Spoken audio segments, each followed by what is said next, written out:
Well students, अब आपका जो टॉपिक्स है गिव्स free energy of cell, lecture number 26 electrochemistry का जो सबसे इम्पोर्टेंट आपका टॉपिक्स है। तो समझिए होता क्या है। पहले गिव्स फ्री एनर्जी ऑफ सेल, तो आपको मैं थर्मोडायनेमिक्स में कुछ पॉइंट आपको समझना पड़ेगा। देखें, सबसे पहले गिव्स फ्री एनर्जी को delta G, gives free energy change को डेल्टा जी से प्रदर्शित करते हैं। डेल्टा जी को लिख सकते G2 माइनस G1, लेकिन जब इसी को जब स्टैंडर्ड फॉर्म में लिखें जैसे इस तरह नाट करके, तो इसको G2 माइनस G1, तो ये आपका स्टैंडर्ड, ये जो डेल्टा जी नाट लिखा गया इसको बोलते हैं standard gives free energy change, free energy change इसको बोलेंगे। इसको केवल बोलेंगे गिव्स फ्री एनर्जी बोलेंगे, ठीक है। लेकिन हमें यही ज़्यादा पढ़ना है स्टैंडर्ड फॉर्म में। तो चलिए अब समझे होता क्या है। एक और टर्म जान लीजिए। देखो, एक होता है सिस्टम, एक होता है सिस्टम और एक होता है सराउंडिंग। मान लीजिए सिस्टम हो गया इसके अंदर और इसके चारों तरफ का एरिया हो गया, सराउंडिंग हो गया, सराउंडिंग मान लीजिए। अब वर्क जो है दो तरह का होता है। एक आपका वर्क जो डन होता है वो पॉजिटिव होगा और एक आपका वर्क डन जो होगा वो क्या होगा, निगेटिव होगा। कब पॉजिटिव होगा, कब निगेटिव होगा? तो देखो, जब सिस्टम सराउंडिंग पर वर्क करे, तो मान लीजिए अगर सिस्टम हमारे पास कोई सेल है, चूंकि सेल के लिए बात कर रहे हैं, तो अगर हमारे पास गैल्वेनिक सेल लिया गया, गैल्वेनिक सेल, तो जाहिर सी बात है गैल्वेनिक सेल से हमें इलेक्ट्रिक करंट फॉर्म होगा और यह इलेक्ट्रिक करंट सराउंडिंग पर वर्क करेगा। और जब ये सराउंडिंग पर वर्क करेगा तो उस समय जो वर्क इस सेल द्वारा होगा, वर्क डन जो सेल द्वारा होगा वो कैसा होगा बच्चों, निगेटिव होगा। कैसा होगा, निगेटिव। क्लियर? यानी वर्क डन निगेटिव होगा। याद रखे रहेंगे कब, जब हमारा सिस्टम सराउंडिंग पर वर्क करेगा तब। और जो भी गैल्वेनिक सेल है, चाहे वो ड्राई सेल हो चाहे गैल्वेनिक सेल हो, ये सभी सेल सराउंडिंग मतलब इलेक्ट्रिक करंट आउटर देता है, सराउंड को देता है, जिससे वर्क डन जो होगा निगेटिव होगा। क्लियर? और वर्क डन जब निगेटिव हुआ तो जो गिव्स फ्री एनर्जी है, जो गिव्स फ्री एनर्जी चेंज है, वो भी आपका कैसा आएगा, निगेटिव आएगा। कैसा आएगा बच्चों, निगेटिव। क्लियर? कैसा आएगा, निगेटिव आएगा। सबसे इंपॉर्टेंट पॉइंट है, आपको समझना है। सेकेंड पॉइंट, अगर हमारे पास कोई सिस्टम है और इस सिस्टम को बाहर से हम एनर्जी दे रहे हैं, वर्क करा रहे हैं बाहर से, जैसे इलेक्ट्रोलाइटिक सेल। इलेक्ट्रोलाइटिक सेल में क्या करते हैं, सराउंडिंग से, यानी सराउंडिंग से हमें इलेक्ट्रिक करंट इसके अंदर पास करते हैं। यानी जब एनर्जी बाहर से अंदर की ओर पास हो, तो इस समय जो वर्क डन होगा, वो वर्क डन इसके लिए जो होगा वो कैसा होगा बच्चों, पॉजिटिव आएगा। कैसा आएगा, पॉजिटिव आएगा। कैसा होगा बच्चों, पॉजिटिव। तो यानी यहाँ पर वर्क डन पॉजिटिव और यहाँ पर वर्क डन निगेटिव। सो हम सिंपली हम सेल को भी हम डिवाइड कर सकते हैं पॉजिटिव निगेटिव से भी। तो सेल का अगर जनरली अगर बात करें तो दो तरह के सेल आप पढ़े हैं। पहला आप पढ़ेंगे इलेक्ट्रोलाइटिक सेल, और दूसरा जो पढ़ेंगे आपको गैल्वेनिक सेल, जो आप पढ़ेंगे बहुत पहले, गैल्वेनिक सेल या इलेक्ट्रोकेमिकल सेल। इलेक्ट्रोलाइटिक सेल में क्या होता है, इलेक्ट्रोलाइटिक सेल में जो इलेक्ट्रिकल एनर्जी होगा, इलेक्ट्रिकल जो एनर्जी होगा वो कन्वर्ट होगा किसमें बच्चों, तो जो हमारा इलेक्ट्रोलाइटिक सेल होगा उसमें इलेक्ट्रिकल एनर्जी जो होगा, इलेक्ट्रिकल एनर्जी डायरेक्टली कन्वर्ट होगा किसमें कन्वर्ट होगा बच्चों, केमिकल एनर्जी में कन्वर्ट होता है। तो यहाँ पर देखो, सराउंडिंग से इलेक्ट्रिक करंट पास किया गया, केमिकल एनर्जी में चेंज हुआ। तो ये जो प्रोसेस है यहाँ पर, जैसे मैं सेल को भी बना दे रहा हूँ छोटा सा, आप समझ जाएंगे। जैसे मान लिया कैथोड और एक हो गया एनोड, इसको बाहर से डीसी करंट प्लस और माइनस से जोड़ दिया गया, करंट दिया गया इस सेल से, जो दिया गया मान लीजिए, तो यहाँ से करंट दे जाए, सराउंडिंग से इसके अंदर आ रहा है, केमिकल एनर्जी चेंज हो रहा है। तो यहाँ पर जो वर्क डन होगा यहाँ पर, वह आपका कैसा होगा बच्चों, पॉजिटिव होगा। कैसा होगा, पॉजिटिव। और इसके लिए जो गिव्स फ्री एनर्जी चेंज होगा वो आपका कैसा होगा, पॉजिटिव होगा। कैसा होगा, पॉजिटिव। बहुत बहुत इंपॉर्टेंट है, पॉजिटिव होगा, या डेल्टा जी इक्वल पॉजिटिव। तो आप समझ जाएंगे ये कौन सा सेल होगा, इलेक्ट्रोलाइटिक सेल। अगर हम गैल्वेनिक सेल का बात करें तो गैल्वेनिक सेल से हमें इलेक्ट्रिक एनर्जी, यानी इसमें जो केमिकल एनर्जी जो होता है, chemical energy convert into the electrical energy. अब जो इलेक्ट्रिकल एनर्जी में कन्वर्ट होते हैं बाहर सराउंडिंग को दे रहा है, और जब बाहर सराउंडिंग को देगा तो इसमें जो वर्क डन होगा, वर्क डन जो होगा हमेशा कैसा आएगा बच्चों, निगेटिव है। कैसा आएगा, निगेटिव। और जो डेल्टा जी जो होगा ये भी कैसा आएगा, निगेटिव होगा। यानी गिब्स फ्री एनर्जी भी निगेटिव और वर्क डन भी क्या होगा, निगेटिव होगा। Clear.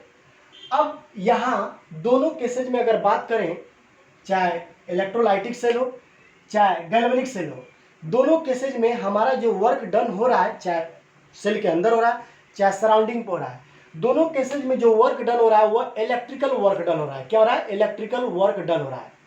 Clear. Electrical work done हो रहा है, चाहे गैल्वेनिक सेल में हो चाहे आपका इलेक्ट्रोलाइटिक में। क्लियर। अब इस इलेक्ट्रिकल वर्क डन को हम कैलकुलेट करेंगे और एक रिलेशन निकालेंगे, वह रिलेशन डेल्टा जी नॉट या डेल्टा जी और ई सेल के बीच में होगा।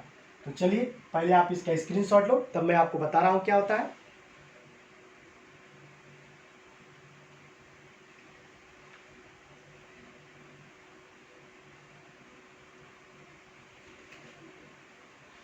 अब देखो बच्चों, अब वर्क डन जो इलेक्ट्रिकल वर्क डन है उसे कैसे कैलकुलेट कर सकते हैं। तो देखो जनरली हम कर सकते हैं, गिब्स फ्री एनर्जी का मतलब होता है किसी भी सिस्टम या किसी भी सेल के लिए कोई यूजफुल वर्क करने में जितना हमें वर्क एनर्जी की रिक्वायरमेंट होगा वही कहलाएगा गिब्स फ्री एनर्जी। क्या कहलाएगा बच्चों, गिब्स फ्री एनर्जी, यानी यूजफुल वर्क करने के लिए। तो मान लो हमारे पास डेनियल सेल है, तो डेनियल सेल का यूजफुल वर्क क्या है भाई, उसे करंट फॉर्म करना, सराउंडिंग को करंट देना, यह उसका यूजफुल वर्क है। तो उस समय डेल्टा जी जो होगा वो आपका निगेटिव डब्ल्यू इलेक्ट्रिक यानी इलेक्ट्रिक वर्क होगा, इलेक्ट्रिक वर्क डन। अब देखो बच्चों, ये इक्वेशन नंबर 1 मान लिया गया। डेल्टा जी क्या है, maximum work done of A system. Delta G जो है यहाँ पर मैक्सिमम वर्क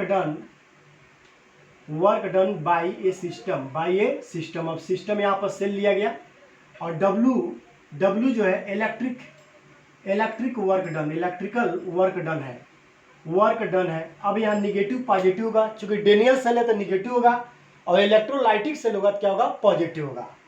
अब इसके आगे देखिए कैसे हम लोग सॉल्व करेंगे। तो देखो बच्चों, अब जो निगेटिव वर्क डन होगा यह किस पे डिपेंड करेगा, तो आपको पता है work equal F into D होता है, एफ इंटू डी। तो यहाँ पर अगर बात करें तो डी का मतलब डिस्प्लेसमेंट होता है और एफ का मतलब फोर्स होता है। तो अगर यहाँ हम किसी गैल्वेनिक सेल के लिए, फॉर गैल्वेनिक सेल का अगर बात करें, गैल्वेनिक सेल किसका ईएमएफ, यहाँ लिख सकते हैं इसको जगह पर हम चाहे तो लिख सकते हैं EMF into Q. EMF force की तरह बिहेव कर रहा है और क्यू जो है चार्ज जो है डिस्प्लेसमेंट होगा। तो W equal E M F into Q या W equal E cell, E M F को ई सेल भी कर सकते हैं, और क्यू इक्वल होता है एन एफ होता है। क्या होता है बच्चों, एन एफ। सो मैं एन एफ रख रहा हूँ, so W equal E cell N F. So ये वैल्यू एक और समझ लें, work done means force into displacement. तो यहाँ पर जो सेल में जो डिस्प्लेसमेंट होगा, अभी गैल्वेनिक सेल अगर रहेगा तो यहाँ माइनस हो जाएगा, याद रखेंगे, अभी यहाँ रखा जाएगा। अगर फोर्स का बात करें तो किसी भी सेल के लिए फोर्स जो होता है ईएमएफ हो, इलेक्ट्रोमोटिव फोर्स होगा जिसको ई सेल कहते हैं, और डी मतलब डिस्प्लेसमेंट क्या होगा, क्यू होगा। क्यू मतलब चार्ज है, चार्ज को n into F. So equation 1 में रखेंगे तो फ्रॉम इक्वेशन 1, ध्यान दें बच्चों, फ्रॉम इक्वेशन 1 और 1 में यहाँ रखेंगे तो रखने पर क्या आएगा, डेल्टा जी इक्वल, अगर गैल्वेनिक सेल है तो, अगर गैल्वेनिक सेल होता तो माइनस आएगा, minus n F E not cell, E cell. अगर स्टैंडर्ड फॉर्म में है, हम अधिकतर स्टैंडर्ड फॉर्म में निकालते हैं, स्टैंडर्ड फॉर्म में, तो यह आपका हो जाएगा delta G not equal minus n F E not cell. तो यही आपका एक बहुत इंपॉर्टेंट रिलेशन है जो स्टैंडर्ड गिव्स फ्री एनर्जी और ई नॉट सेल के बीच में एक रिलेशन है, और इस रिलेशन पर क्वेश्चंस आपके बोर्ड में आते हैं। Clear student. तो ये आपका बहुत इंपॉर्टेंट पॉइंट है, याद रखे रहेंगे। आपका डेल्टा जी इक्वल, चूंकि सेल है तो सेल का जो भी वर्क है वो इलेक्ट्रिकल वर्क कर रहा है। सो मैं यहाँ लिखा, अब electrical work equal F into d, F यहाँ ई एम एफ और डी मतलब Q into n into F. अब रख दिया गया, इसको सॉल्व करेंगे तो आपका ये आएगा। तो जब निगेटिव रहेगा तो कौन सा सेल होगा, यह galvanic cell, this is for galvanic cell, galvanic cell, ये गैल्वेनिक सेल के लिए है, क्लियर। लेकिन जब यही आपका इलेक्ट्रोलाइटिक सेल होगा, तो इसमें हम वर्क डन आपका जो होगा, वर्क डन जो होगा वो क्या होगा, पॉजिटिव होगा। और जब पॉजिटिव है तो उस समय डेल्टा जी नॉट इक्वल आपका हो जाएगा NF-E0 सेल होगा, NF-E0 सेल, ये आपका आएगा। तो जब आपका इलेक्ट्रोलाइटिक सेल होगा तो आपका यह होगा टोटल वर्क डन या मैक्सिमम वर्क डन जो होगा यह होगा, और जब गैल्वेनिक सेल होगा तो माइनस आएगा। दोनों में साइन आप याद रखेंगे, माइनस और plus, clear. Okay, please take screenshot.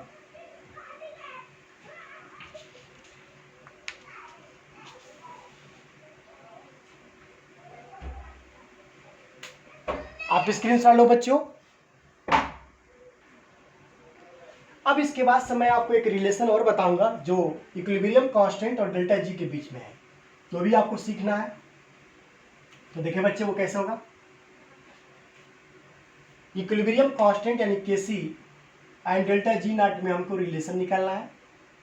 तो अभी आप पढ़े हो delta G not equal minus NF-E0 cell, किसके लिए, for galvanic cell, clear students. Okay, अब हम बात करेंगे रिलेशन, आप पढ़ेंगे केसी इक्विलिब्रियम कांस्टेंट कैसे निकालते हैं नॉस्ट इक्वेशन द्वारा। तो याद करें उस फार्मूले को, आप उसके लिए पढ़ेंगे E0 सेल इक्वल 0.059 अपान n और log केसी एट 25 डिग्री सेल्सियस, ये आप फार्मूला पढ़ेंगे। या अगर और भी इसको डिटेल्स है तो इस तरह भी आप पढ़ेंगे। E0 सेल इक्वल, अगर इसको न लिखा जाए तो इसको न लिखे तो ln के फॉर्म में RT अपन NF और नेचुरल लॉग केसी, RT अपन NF नेचुरल लॉग केसी, ये भी आप पढ़ेंगे, पढ़े कि नहीं बच्चों, RT अपन NF नेचुरल लॉग केसी, ये भी आप फार्मूला पढ़े इसी का रूप है।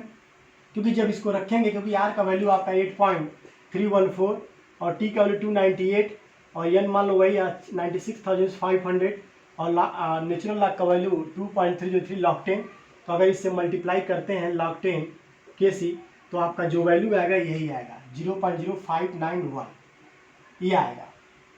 तो मैं इस फॉर्म में रखा।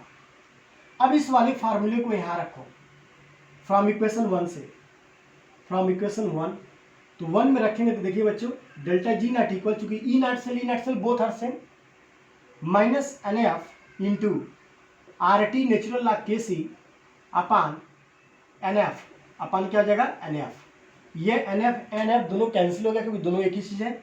सो डेल्टा जी नॉट इक्वल हो जाएगा माइनस RT और नेचुरल लॉग केसी, ये बहुत इंपॉर्टेंट फार्मूला है ये भी आपका।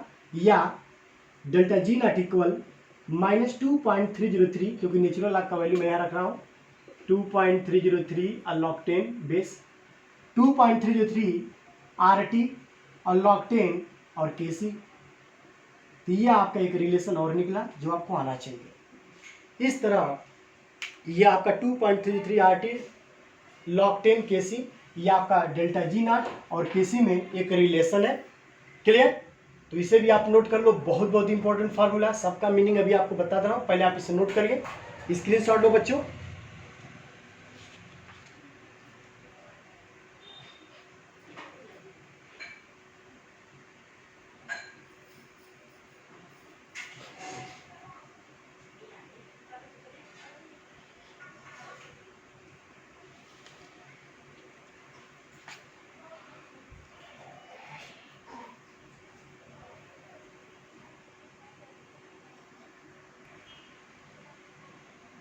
वेल स्टूडेंट्स, इस तरह आपको फार्मूला, आपको ये भी समझ आया और आपका ये भी फार्मूला समझ आएगा 2.33 RT और log 10 और KC, दो फार्मूले ये हो गए।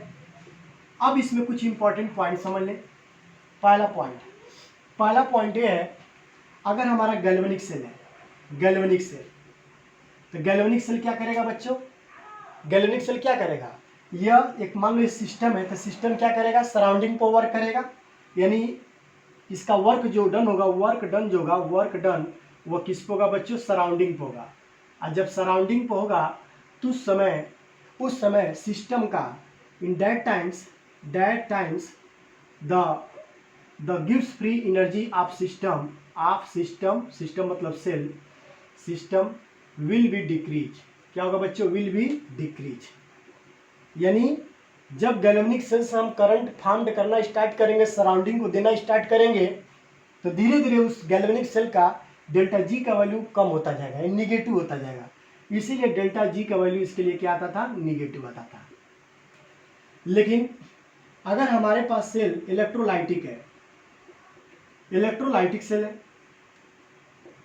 तो इलेक्ट्रोलाइटिक सेल में सराउंडिंग से करंट मतलब सेल को मिलता है, यानी वर्क डन होगा, वर्क डन, बट कौन करेगा? सराउंडिंग टू सिस्टम या सेल। यानी हमारा जो वर्क डन होगा वह सराउंडिंग से सेल पर होगा, और जब सराउंडिंग से सेल पर होगा तो उस समय डेल्टा जी, दस the delta G of system will be increase. क्या होगा बच्चों? विल बी इंक्रीज, ये इंक्रीज करेगा, और जब ये इंक्रीज करेगा तो उस समय डेल्टा जी का वैल्यू क्या जाता है? पॉजिटिव। इसीलिए इसका पॉजिटिव है, इसीलिए इसका निगेटिव आता है। Clear?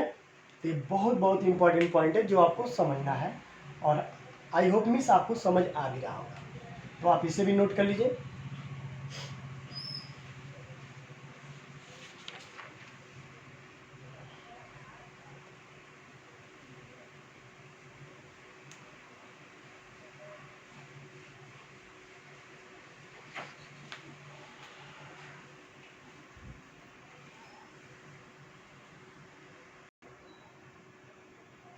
Well students, one question I have written related to the delta G naught. तो देखें, calculate the standard free energy change and the maximum work obtainable for the reaction and also calculate the Kc।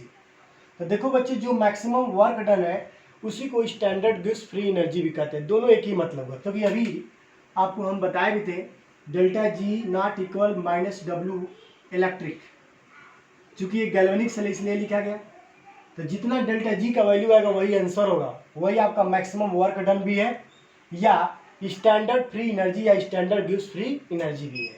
Clear? तो हमें delta G का value पहले निकालना है। तो देखो बच्चों, सबसे पहले रिएक्शन देखो, रिएक्शन में जेडेन और कॉपर, ये जो भी रिएक्शन है इसमें जेडेन जो है जेडेन 2+ में गया और कॉपर 2+ कॉपर में जा रहा है, तो ये 2 इलेक्ट्रॉन ले रहा है और 2 इलेक्ट्रॉन दे रहा है। सो इसको ऐड करने पे ये तो आ जाएगा Jayden plus copper 2+ equal Jayden 2+ plus copper. तो भाई इसमें n का वैल्यू आपका हो गया 2, क्योंकि 2 इलेक्ट्रॉन पार्टिसिपेट किया। अब हम निकालेंगे, चूंकि फार्मूला होता है delta G not equal minus NF E not cell. अब हमें निकालना है ई नॉट सेल, तो आपको जनरली पता है E not cell equal E naught cathode minus E naught anode, ये तो आप जानते ही हैं बहुत पहले। क्लियर? कैथोड का मतलब रिडक्शन। तो बताओ बच्चे, इसमें रिडक्शन किसका हुआ? कॉपर का रिडक्शन है, इसका क्या हो गया? ऑक्सीडेशन। तो रिडक्शन कॉपर का, तो कॉपर का वैल्यू कितना है बच्चों? 0.34 माइनस एनोड का मतलब ऑक्सीडेशन। जिंक का, तो जिंक का वैल्यू -1 प्लस 0.76 हो गया, तो इसको ऐड कर देंगे, ऐड करने पर 1.10 वोल्ट आ गया। यह आपका ई नॉट सेल का वैल्यू आ गया। किसका आ गया? ई नॉट सेल का वैल्यू। अब आपको फार्मूले में रखना है, वही आपका आंसर हो गया। So delta G not equal minus n का वैल्यू कितना है? 2, आपका वैल्यू 96,500 कूलाम पर मोल, और ई नॉट सेल का वैल्यू 1.10 वोल्ट। अब इसको सॉल्व करेंगे, तो सॉल्व करने पर नियरली जो इसका आंसर आएगा, मैं डायरेक्टली लिख रहा हूँ, आप लोग सॉल्व करते रहिएगा। इसका आएगा 2,12,300, 2,12,300, ये आपका आएगा जूल। ये किस में आएगा? जूल में आएगा, जूल पर मोल। ये आपका आएगा डेल्टा जी नॉट का वैल्यू, या delta G not equal minus में इसको किलो जूल में बदलने, तो 1000 डिवाइड करेंगे 212, इसको 1000 डिवाइड कर तो इतना आ जाएगा किलो जूल पर मोल। तो ये आपका डेल्टा जी नॉट जो है, यही आपका क्या है? स्टैंडर्ड फ्री एनर्जी चेंज या मैक्सिमम वर्क डन। क्लियर? क्योंकि माइनस में क्यों? क्योंकि भाई ये गैल्वेनिक सेल है। कौन सा सेल है? Galvanic cell. सो ये आपका आंसर हो गया पहले क्वेश्चन का, तो आप इसे नोट कर लीजिए।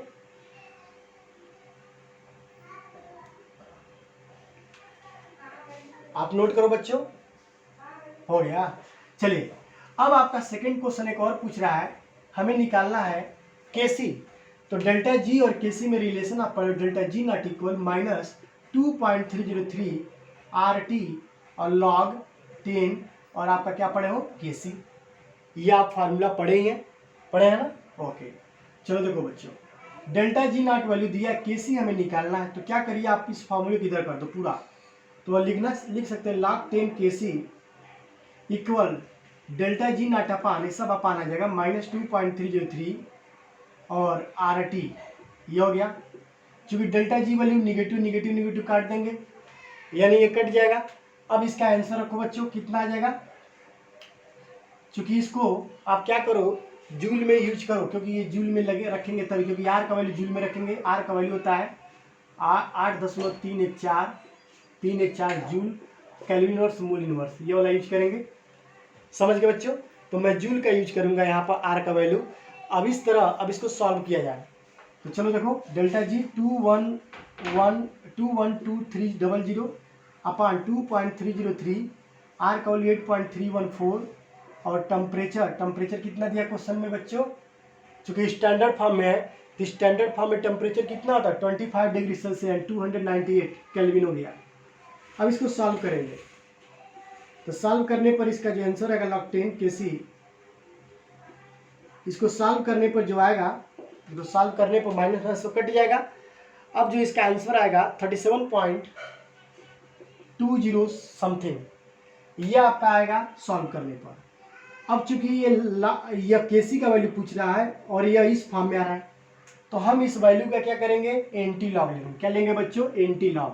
तो चलो बच्चों देखो, तब आपका केसी इक्वल एंटी लॉग 37.20 हो गया, 37.20 हो गया।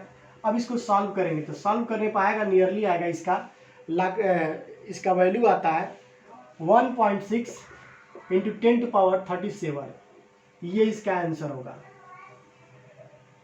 यानी इसका एंटी लॉग इतना आएगा। कैसे लिया गया, चलो